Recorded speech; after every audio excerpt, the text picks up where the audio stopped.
Olá, meus valentes, minhas valentes, peguem as ferramentas, vamos ao triunfo.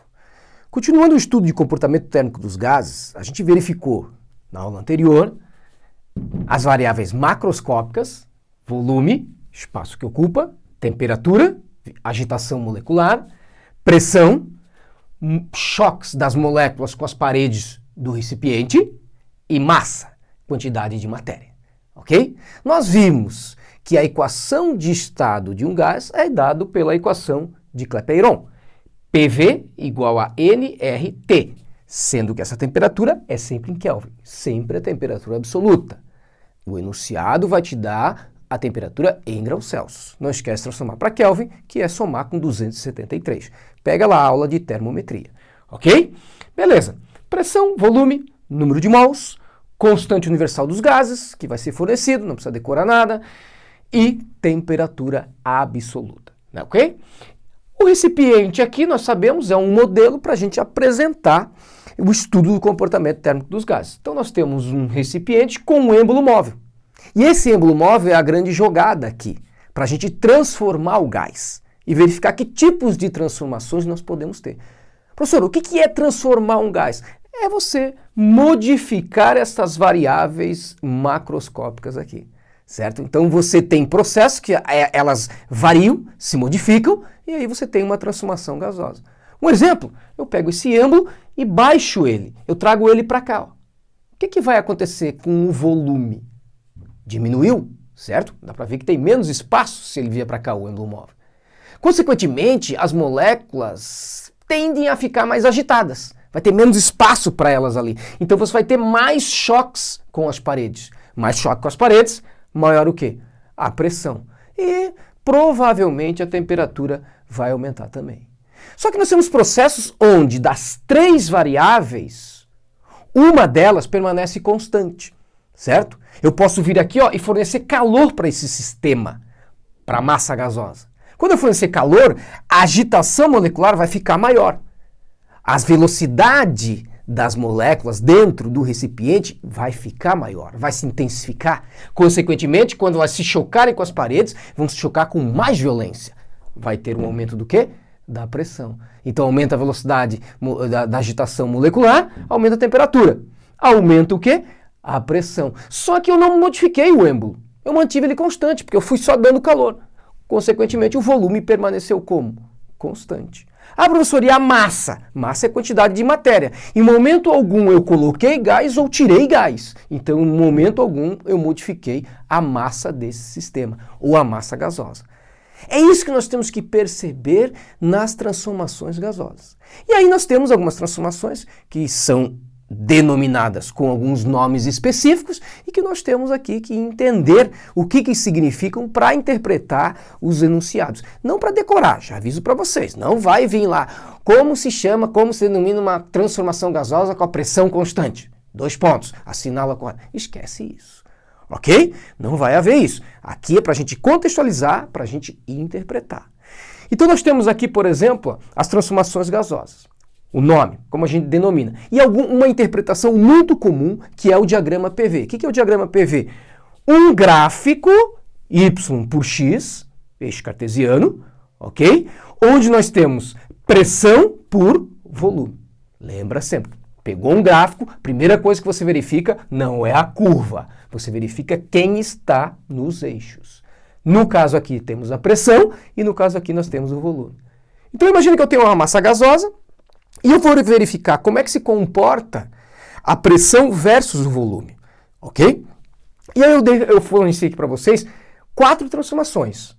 O gás está no estado A, ele tem uma pressão, volume e uma temperatura, PA, VA, TA, e ele tem um estado B, PB, VB, TB, C e D.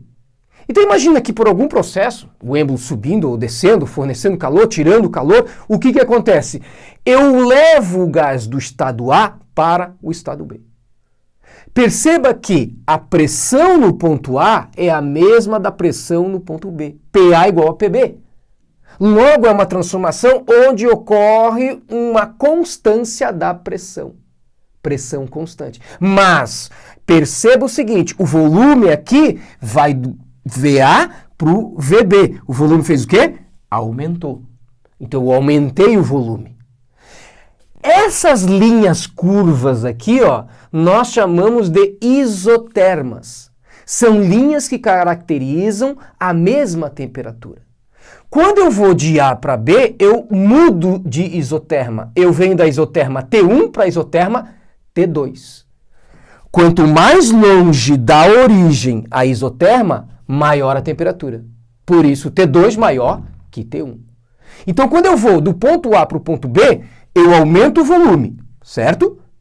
E aumento também a temperatura, mas mantenho a pressão constante.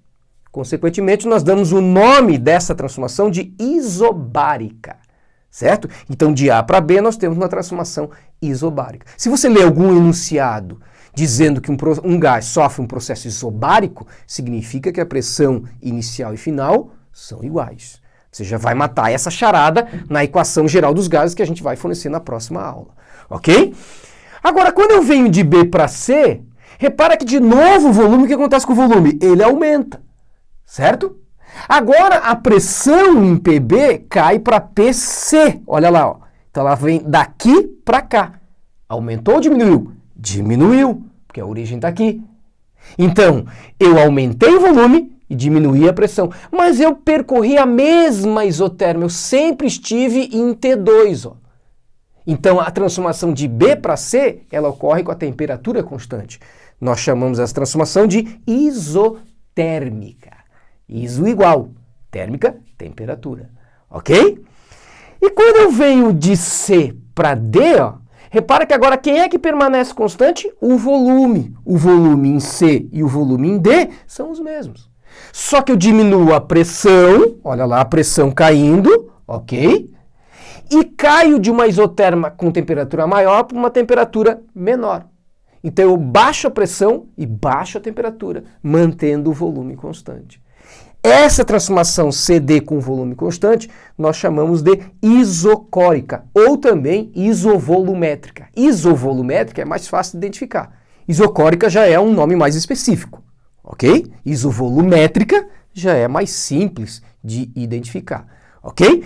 Isobárica, pressão constante. Isotérmica, temperatura constante.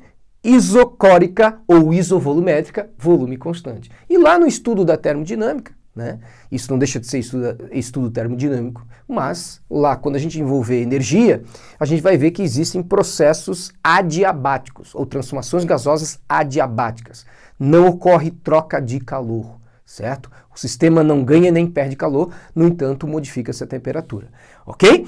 Então essas são as transformações, e por último, eu não escrevi aqui justamente para a gente fazer. De D para A, o que acontece? Ela percorre a mesma isoterma, ó. Mesmo isoterma tem um. Então, de D para A seria isotérmica. A pressão aumenta, certo? Sai de D para A e o volume agora diminui, ó. Provavelmente é uma compressão. Compressão, o volume diminui. Expansão, o volume aumenta. Ok? Feito? Então, essas são as transformações gasosas e lembrando sempre, nada de memorizar. Não vá memorizar a constante R porque ela vai ser fornecida. Não vá memorizar o nome das transformações, porque o que vai ser exigido é a interpretação, principalmente de forma contextualizada. Valeu, meus queridos e minhas queridas? Cola no texto, cola nos exercícios e bora triunfar no Enem. Até a próxima!